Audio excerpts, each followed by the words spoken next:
Jagadish Chandra Bose birthdate, 30. November 1858 Date of death, 23. November 1937 Acharya Sir Jagadish Chandra Bose, also spelled Jagdish and Yagdish, was an Indian polymath, physicist, biologist, biophysicist, botanist and archaeologist, and an early writer of science fiction. He pioneered the investigation of radio and microwave optics, made significant contributions to plant science, and laid the foundations of experimental science in the Indian subcontinent. IEEE named him one of the fathers of radio science. Bose is considered the father of Bengali science fiction, and also invented the crescograph, a device for measuring the growth of plants. A crater on the moon has been named in his honor. Born in Mymensingh, Bengal Presidency, during British governance of India, Bose graduated from St Xavier's College, Calcutta. He went to the University of London, England to study medicine, but could not pursue studies in medicine because of health problems. Instead, he conducted his research with the Nobel laureate Lord Rayleigh at Cambridge and returned to India. He joined the Presidency College of the University of Calcutta as a professor of physics. There, despite racial discrimination and a lack of funding and equipment, Bose carried on his scientific research. He made remarkable progress in his research of remote wireless signaling and was the first to use semiconductor junctions to detect radio signals. However, instead of trying to gain commercial benefit from this invention, Bose made his inventions public in order to allow others to further develop his research. Bose subsequently made a number of pioneering discoveries in plant physiology. He used his own invention, the crescograph, to measure plant response to various stimuli, and thereby scientifically proved parallelism between animal and plant tissues. Although Bose filed for a patent for one of his inventions because of peer pressure, his objections to any form of patenting was well known. To facilitate his research, he constructed automatic recorders capable of registering extremely slight movements. These instruments produced some striking results, such as quivering of injured plants, which Bose interpreted as a power of feeling in plants. His books include Response in the Living and Non-Living and the Nervous Mechanism of Plants. In 2004, Bose was ranked number 7 in BBC's poll of the greatest Bengali of all time. The true laboratory is the mind, where behind delusions we uncover the laws of truth. Jagadish Chandra Bose. Science was a human heritage, belonging neither to the East or the West. The poet is intimate with truth, while the scientist approaches awkwardly. Come someday to my laboratory and see the unequivocal testimony of the crescograph. Ashoka's emblem of the Amlaki will be seen on the cornices of the institute, and towering above all is the symbol of thunderbolt. It was the Rishi Dadichi, the pure and blameless, who offered his life that the divine weapon, the thunderbolt, might be fashioned out of his bones to smite evil and exalt righteousness. It is but half of the Amlaki that we can offer now. But the past shall be reborn in a yet nobler future. We stand here today and resume work tomorrow, so that by the efforts of our lives and our unshaken faith in the future we may all help to build the greater India yet to be. Jagadish Chandra Bose. He, Bose, was modern India's first physicist after all, one of her very first scientists. He was his motherland's first active participant in the Galilean, Newtonian tradition.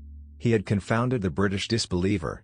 He had shown that the Eastern mind was indeed capable of the exact and exacting thinking demanded by Western science. He had broken the mold. They would be our worst enemy who would wish us to live only on the glories of the past and die off from the face of the earth in sheer passivity.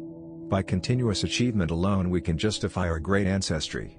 We do not honor our ancestors by the false claim that they are omniscient and had nothing more to learn. Jagadish Chandra Bose. From his Karna's low caste came rejection, came every disadvantage, but he always played and fought fair. So his life, though a series of disappointments and defeats to the very end, his slaying by Arjuna appealed to me as a boy as the greatest of triumphs. I still think of the tournament where Arjuna had been victor, and then of Karna coming as a stranger to challenge him. Questioned of name and birth, he replies, "I am my own ancestor. You do not ask the might Ganges from which of its many springs it comes, its own flow justifies itself, so shall my deeds me." Further he wrote, "Smile like that of my boyhood's hero Karna, my life has been ever one of combat and must be to the last. It is not for man to complain of circumstances, but bravely to accept, to confront, and to dominate them. Capacity to endure through infinite transformation must be innate in that mighty civilization which has seen the intellectual culture of the Nile Valley of Assyria and of Babylon wax and wane and disappear, and which today gazes on the future with the same invincible faith with which it met the past. I have recently returned from an expedition to scientific societies of the West. Their members exhibited intense interest in delicate instruments of my invention which demonstrate the indivisible unity of all life. The Bose crescograph has the enormity of 10 million magnifications. The microscope enlarges only a few thousand times, yet it brought vital impetus to biological science. The crescograph opens incalculable vistas. Have sought permanently to associate the advancement of knowledge with the widest possible civic and public diffusion of it, and this without any academic limitations, henceforth to all races and languages, to both men and women alike, and for all time coming. Jagadish Chandra Bose. Nothing can be more vulgar or more untrue than the ignorant assertion that the world owes its progress of knowledge of any particular race. The whole world is interdependent, and a constant stream of thought has throughout ages enriched the common heritage of mankind.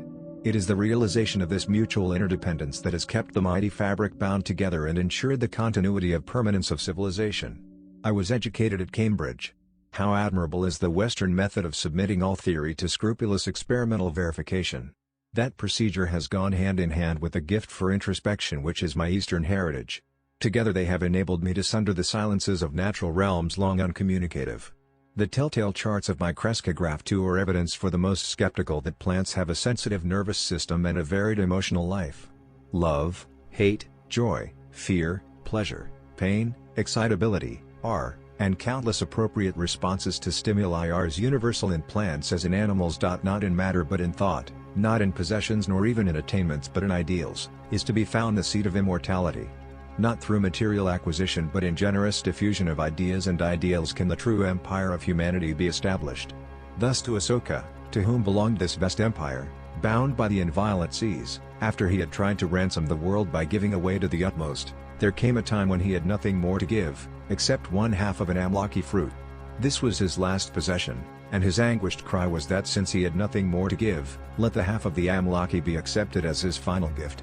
Jagadish Chandra Bose. His model of an electric eye which records with electric signals message received from outside world, his physical model of memory as a mechanism for storing information justified this being considered a precursor of the modern discipline of cybernetics.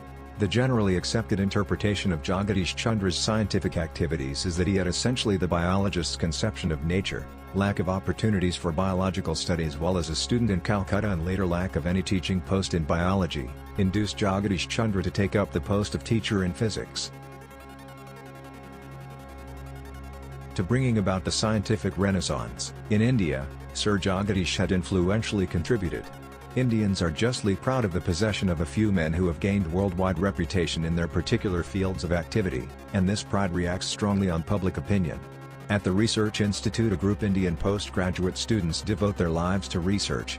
The published transactions of the institute show that under the leadership of this eminent Bengali, Indian research is making substantial contribution to scientific knowledge, that in this field there is no fundamental difference between the Western and the Eastern mind, as was assumed when Sir Jagadish began his work. Jagadish Chandra Bose. Then afterwards, when victory is yours, we too, all of us Bengalis, will share in the honor and the glory. We do not need to understand what is it that you have done, or to have given you any thought, time or money, but the moment we hear the chorus or praises in the Times from the lips of the Englishman we shall lap it up. Some important newspapers in our country will observe we are not inferior men, and another paper will observe we are making discovery after discovery in science. Earlier we shall not have felt an iota of responsibility towards you. But when victory has been won and you return home bearing a crop of records, then you will be one of us. Sowing and plowing you will do alone, reaping we shall do together. The victory you will find will be more ours than yours. Sir Jagadish Chandra Bose is one of the most prominent first Indian scientists who proved by experimentation that both animals and plants share much in common. He demonstrated that plants are also sensitive to heat, cold, light, noise and various other external stimuli. Bose contrived a very sophisticated instrument called the crescograph, which could record and observe plants' minute responses to external stimulants. It was capable of magnifying the motion of plant tissues to about 10,000 times of their actual size and, in doing so, found many similarities between plants and other living organisms. Jagadish Chandra Bose was born on 30th of November, 1858 at Mymensingh, now in Bangladesh. He was raised in a home committed to pure Indian traditions and culture. He received his elementary education from a vernacular school, because his father believed that Bose should learn his own mother tongue, Bengali, before studying a foreign language like English. Later he attended St. Xavier's School at Kolkata and passed the entrance examination for Calcutta University. Bose attended the University of Cambridge studying natural sciences after graduating with a physics degree from Calcutta University.